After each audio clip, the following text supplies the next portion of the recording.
Hello everyone! So we're here para magbigay ng update ng kaalaman and health teachings about the Omicron variant. So yan ang pag-uusapan natin. Hello everyone! Welcome to my channel. This is Malen Bangs and nandito tayo para magbigay na naman ng isang kaalaman, health awareness, and information drive para sa ating lahat. O diba? Sana namang kapaki-pakinabang na kaalaman.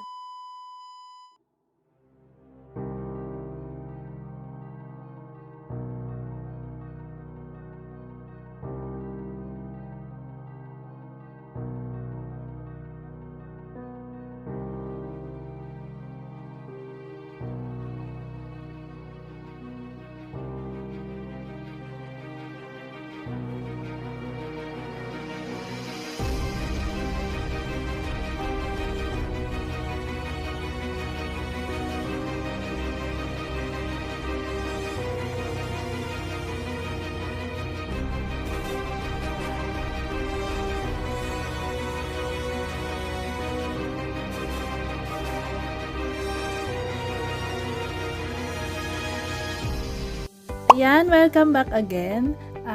We are here para pag-usapan what we need to know about the Omicron variant, ano yung mga updates, ano yung mga bagong protocols, and kung totoo nga ba yung kumakalat na this will be the beginning of the end of the pandemic. O, diba?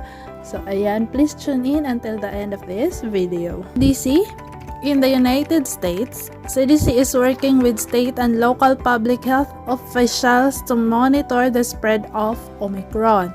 As of December 20, 2021, Omicron has been detected in most states and territories and is rapidly increasing the proportion of COVID-19 cases it is causing. So, potential spread. Ang sinasabi ng CDC is expecting a surge of COVID-19 cases in the coming days to weeks. So, ayan ang projection ng CDC. So, what we know about the Omicron, according to CDC, they are collaborating with global public health and industry partners to learn more about Omicron as we continue to monitor its course. So they don't know yet how easily it spreads, the severity of illness, the causes, how well available vaccines and medications work against it. Pero ngayon may update sila. So, paano ang spread ni Omicron? The Omicron variant likely will spread more easily than the original SARS-CoV-2 virus, and how easily Omicron spreads compared to Delta remains unknown. Pero ngayon, mas malinaw na mas mabilis talaga si Omicron makahawa. And CDC experts says that anyone with Omicron infection can spread the virus to others even if they are vaccinated or don't have symptoms. So, madaling makahawa. Kahit wala kang symptoms, makakahawa ka sa iba. Unlike doon sa ibang variant, diba? Yung mga naunang variant na kapag asymptomatic, hindi ka kaagad madaling makahawa. So, in terms of vaccines, the recent emergence of Omicron further emphasizes the importance of vaccination and boosters. Yan. So, hindi lang kailangan na fully vaccinated. Mas maganda na tayo ay mayroon na ring booster. And in terms of the treatments, scientists are working to determine how well existing treatments for COVID-19 work. So, tinatry pa nila na ma-determine yung mga existing treatments for COVID-19 kung effective dito ay Omicron. But they are suggesting that some treatments are likely to remain effective while others may be less effective. But don't you worry kasi sinasabi naman ng Center for Disease Control that we have the tools to fight the Omicron. So number 1, we have the vaccines, and number 2, mask. Number 3, yung testing capacity natin. So ano ba ang kailangan natin with the vaccines? So vaccines remain the best public health measure to protect people from COVID-19, slow transmission, and reduce the likelihood of new variants emerging. So, kapag fully vaccinated, maganda talaga na fully vaccinated kasi meron tayong panlaban against the virus and mababawasan pa yung pagkakaroon ng emergence ng bagong mga variant. So, sinasabi ko nga dito kay Omicron kasi nagkataon na ako ay may fully vaccinated na and may booster na. So, as of now, awa naman ng Diyos, wala akong ubot sipon. So, hindi ako natamaan. Unlike dun sa mga wala pang boosters, ayan, nagkaroon sila ng mga kasamahan natin na wala pang booster. Ayan, ini-emphasize ng Center for Disease Control to use mask. Kasi yung mask, it offers protection against all variants. Yung pagsusuot ng mask, hindi lang sa bibig. Ang pagsusuot ng mask dapat ilong at bibig na tatabunan. Ngayon, sa mga hospital and healthcare facilities and other mga private na companies, nagre-require ngayon ng pagsusuot ng face shield.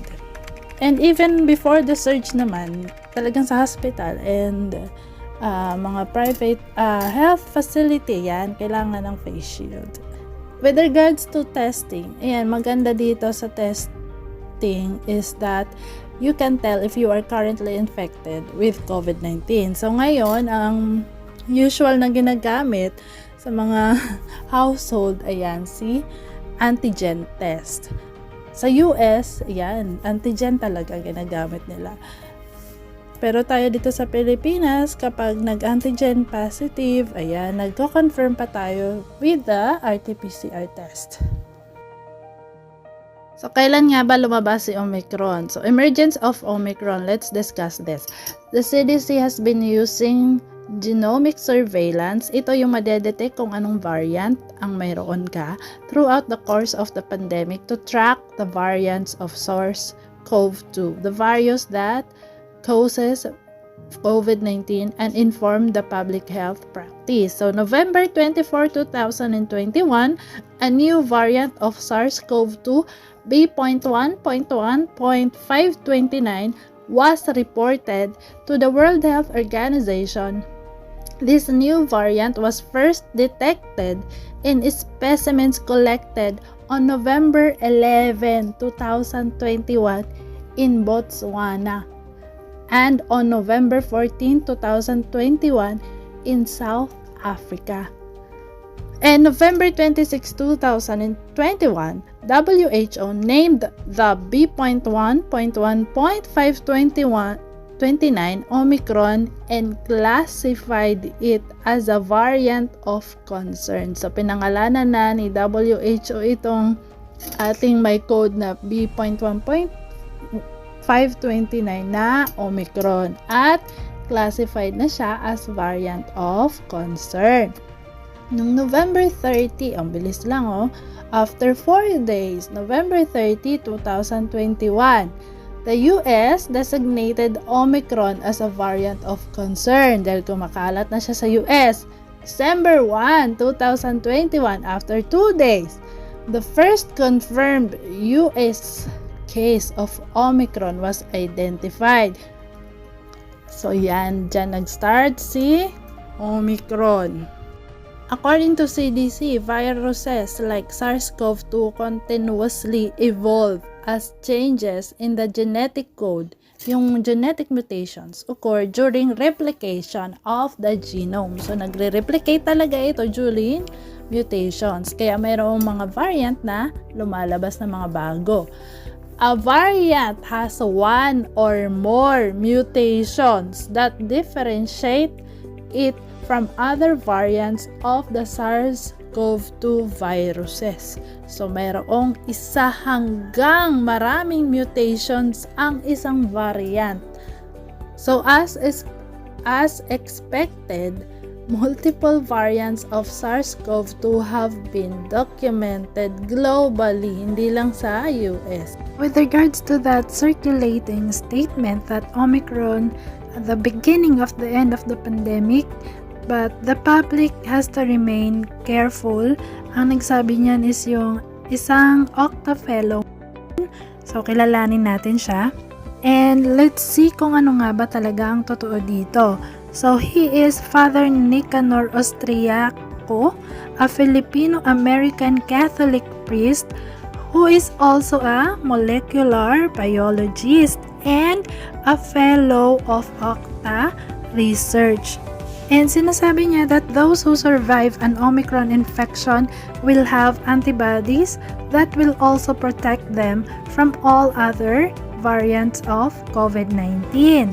So according to him, the Omicron variant of COVID-19 may be the beginning of the end of the pandemic, but the public must remain cautious. Sabi niya, we have to realize that Omicron is the beginning of the end of the pandemic because Omicron is going to provide the kind of population immunity that should stabilize our societies and should allow us to reopen. Kasi nga marami ang nag-hit or natamaan nitong Omicron, kaya magbibigay daw ito ng uri ng immunity sa sa atin lahat, kabuuang population globally, na mag-aalaw sa atin na mag-stabilize dito sa pandemya na to. So, according to Father Austriaco, this is the hope and a prayer that Omicron is actually a blessing. And sinasabi niya that it will be hard for 1 month, but afterwards, it should be a blessing because it should provide the population the protection that we need. Nonetheless, we are reminded by Father Priest that we have to be extra cautious kasi si Omicron ay hindi naman mild. It may be mild for you na vaccinated and with booster shots, but for those na walang vaccine, walang panlaban tulad ng mga immunocompromised na mga 90 years old and above, yung mga hindi nagpabakuna, and yung mga bata na walang bakuna, it is harder for them dito kay Omicron. So, kasi wala silang protection wala silang panlaban. So, pakaingatan natin yung ating mga kasama sa bahay, yung ating mga household members na unvaccinated, and yung mga bata and immunocompromised. According to Secretary Duque, yesterday, ang pahayag niya, sabi niya is, the Philippines is now under the critical risk country. Southeast Asia is pumapangatlo doon sa pinakamaraming cases worldwide or globally ng COVID-19 cases dito kay Omicron variant.